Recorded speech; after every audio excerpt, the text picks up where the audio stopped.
ಗುಜರಾತ್ನಲ್ಲಿ ಸೇತುವೆ ಕುಸಿದು ಘಟನೆ ದುರದೃಷ್ಟವಶ ಮತ್ತೆ ಸಂಭವಿಸಿದೆ.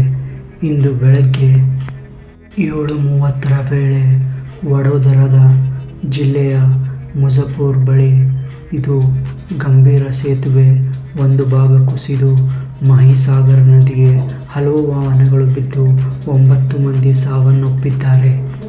ಸೇತುವೆಯ ಒಂದು ಭಾಗ ಹಠಾತ್ ಕುಸಿದ ಪರಿಣಾಮವಾಗಿ 2 ಟ್ರಕ್ಗಳು, ಒಂದು ಪಿಕಪ್ ವ್ಯಾನ್, ಒಂದು ಆಟೋ ರಿಕ್ಷಾ ಮತ್ತು ಇತರ ಕೆಲವು ವಾಹನಗಳು ಸೇರಿದಂತೆ ಕನಿಷ್ಠ 5ರಿಂದ 6 ವಾಹನಗಳು ಮಹಿಸಾಗರ ನದಿಗೆ ಬಿದ್ದಿವೆ. ಒಂದು ಟ್ಯಾಂಕರ್ ಸೇತುವೆಯ ಮುರಿದ ಭಾಗದಿಂದ ನೇತಾಡುತ್ತಿರುವುದು ವಿಡಿಯೋಗಳಲ್ಲಿ ಕಂಡುಬಂದಿದೆ. ಘಟನೆಯಲ್ಲಿ ಇದುವರೆಗೆ ಕನಿಷ್ಠ 9 ಜನರು ಸಾವನ್ನಪ್ಪಿದ್ದಾರೆ. 5 ಜನರನ್ನು ಯಶಸ್ವಿಯಾಗಿ ರಕ್ಷಿಸಲಾಗಿದೆ. ನದಿಗೆ ಬಿದ್ದ ವಾಹನಗಳಲ್ಲಿ ಸಿಲುಕಿದ ಜನರಿಗಾಗಿ ರಕ್ಷಣಾ ಕಾರ್ಯಾಚರಣೆ ಮುಂದುವರೆದಿದೆ. ಸ್ಥಳೀಯ ಗ್ರಾಮಸ್ಥರು ತಕ್ಷಣವೇ ರಕ್ಷಣಾ ಕಾರ್ಯದಲ್ಲಿ ತೊಡಗಿಸಿಕೊಂಡಿದ್ದಾರೆ.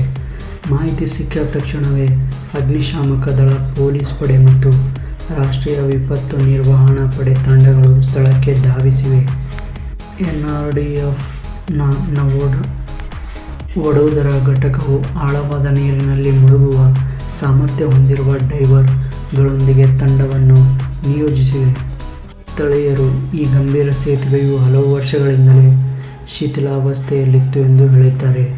ಅದರ ದುರಸ್ತಿ ಅಥವಾ ಹೊಸ ಸೇತುವೆ ನಿರ್ಮಾಣದ ಬಗ್ಗೆ ಹಲವು ಬಾರಿ ಎಚ್ಚರಿಕೆಯನ್ನು ನೀಡಿದರೂ ಅಧಿಕಾರಿಗಳು ಗಮನ ಹರಿಸಿಲ್ಲ ಎಂದು ಆರೋಪಿಸಿದ್ದಾರೆ.